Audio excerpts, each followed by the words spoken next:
Welcome to Winning Wall Street's Money. Please take this moment now with helping me. Click here, subscribe. Next, click this bell. Next, ensure to click all. This helps you receive a notification when I posted my next videos. Next, click this thumbs up button after every time you watch my video. This pushes it up in the engagement ratings and means it will be suggested to more people, therefore is likely to get more views to my YouTube channel. I really appreciate that. I also have a Patreon page. Click show more. Scroll down. This link here, my Patreon, click on it. Select the membership. With this membership, you'll get access to all this information. Very good content.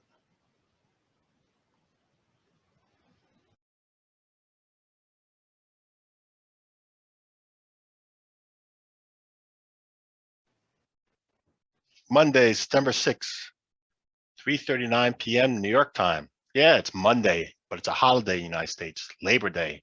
Respect labor. Give them the day off. If it's a necessity that they need to work today, pay them well and give them a tip monetarily. Because the United States is not celebrating Labor Day as the rest of the world by choice. Not the good thing to do. So we're looking here on a desktop trading platform called Thinkorswim, offered from TD Ameritrade. 6 grids. Each grid is a 1-year duration, and each candle is a week. The current candle is not complete yet, and it's a short trading week. Looking here at the dollar, we had that prior trend that was down, yellow horizontal line representing the swing low, and the top horizontal line representing the swing high of that trend. Since coming off that swing low, trending higher, coming into the swing high, we failed to close above it. We tested it, went above it, but did not close above it. Then the next candle was that inside candle, yellow. What does that mean, these yellow candles? Inside bars. Means the high and low of that candle, whatever time frame, this happened to be the weekly time frame, again, means the high and low do not go above or below the prior candle. Yep. And those two candles, being that that yellow candle was a solid body, and it did that inside that green candle on top of a trend, there's a candlestick pattern for that. And that's a bearish candlestick pattern that occurred there. So the next candle went lower, red, took out that low. That's good. That's the way that candlestick pattern typically works. Coming into that number 92, 9200, double zeros. And the green demand zone where buyers stepped in the past, pause there. Yeah, pause there. Again, the trend has not ended on the downside yet until we either take out the high or low of here or there. So coming into here as consolidation phase, it might continue higher. So that's why this purple line is not done yet. Why? Because we haven't closed above that swing high yet. So if we close above that swing high, well, then I'll have a completion of this trend. So this pullback might be very minute, just a little pullback, but we'll find out if it really is serious, being the continuation to the downside. And I have my midpoint labeled as gray area. If you'd like to know what that means, join my Patreon. But the US dollar index is comprised of several currencies. So again, if you're bearish the dollar, as some of us are, you might look for the currencies within the US dollar and see who's the strongest one to consider trading bullish. Those are trade ideas. Looking at the bonds, 30-year bond, and you know this month, if you don't know, the Federal Reserve has meeting this month to announce if they're going to leave interest rates alone or change them, and what they perceive of the near future for the remaining of the year or the year ahead. So as these yields, bond notes, 30-year bond goes higher, that typically has the yield go lower, interest rates go lower. Well, we're having a pullback here. If this continues going down, you expect the yields, 30-year yield to go higher and putting pressure on the interest rates to go higher. Correlations here. Purple line was the trend up, yellow horizontal line, swing high, yellow horizontal, swing low. Between there, you see this red horizontal line, that's a Fibonacci level. And that's 50% between that high and low. But notice, we had this inside candle and already it broke below that. So one would continue thinking this trend's going to go lower. Well, it might continue going lower, but it has not broken below here yet to say that the trend is reversing. So again, it's still bullish. The bigger picture is still bullish until we get a break below the swing low and close below that. Time will tell. S&P 500, all-time new high, strong like bull. But for how long?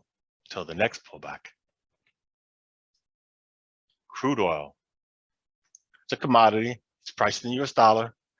Correlation is US dollar goes lower, commodities typically go higher.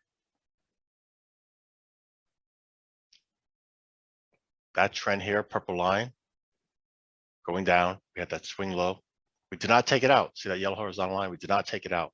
The yellow horizontal line on top of this trend, we haven't tested yet, but the momentum is to the upside.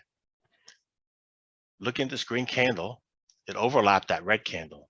That's an engulfing candle. It occurred on the bottom of the trend.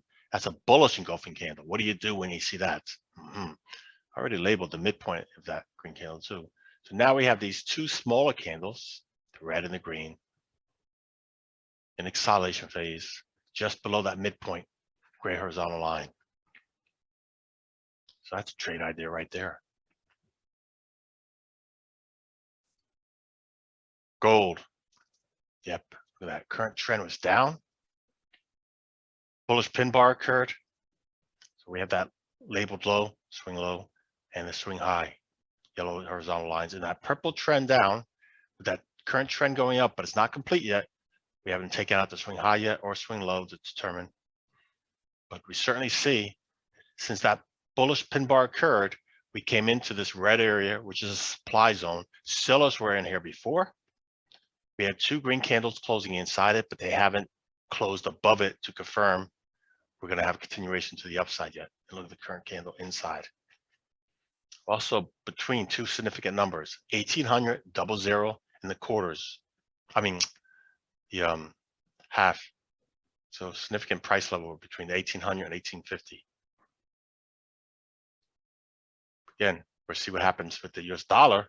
If that declines, we want to expect gold to go even higher.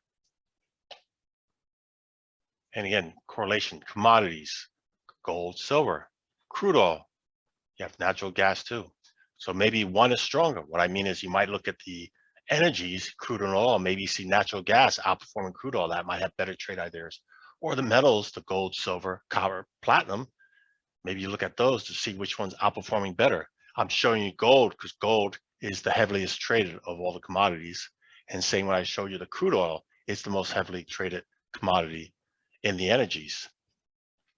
But doesn't mean you should avoid not looking at the other ones. Currencies, Japanese yen.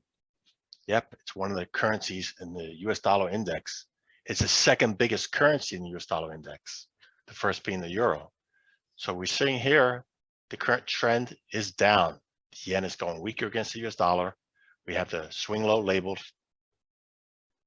and we have the swing high labeled. That swing high happens to be midpoint in that big red candle.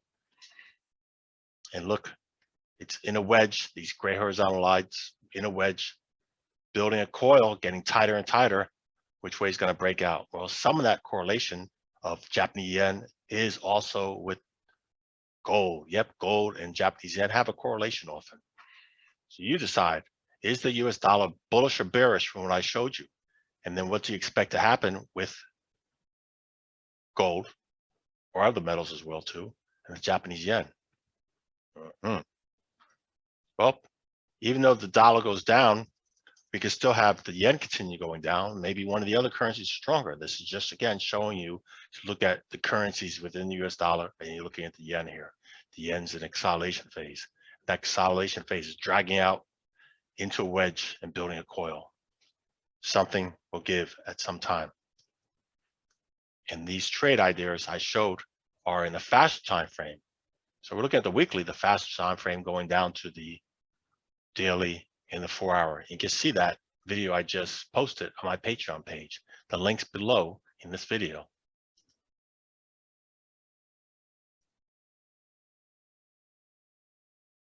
Thank you, as always, for spending just a little bit of your time with me. Let me know what you thought about this video, and please let me know what you want to see next. If you got value from this video, if this was helpful, then please consider sharing a small monetary donation to my channel. By going below and clicking on my PayPal link, you can leave a small tip. If you don't want to share financial support, no problem. Just click the like and subscribe.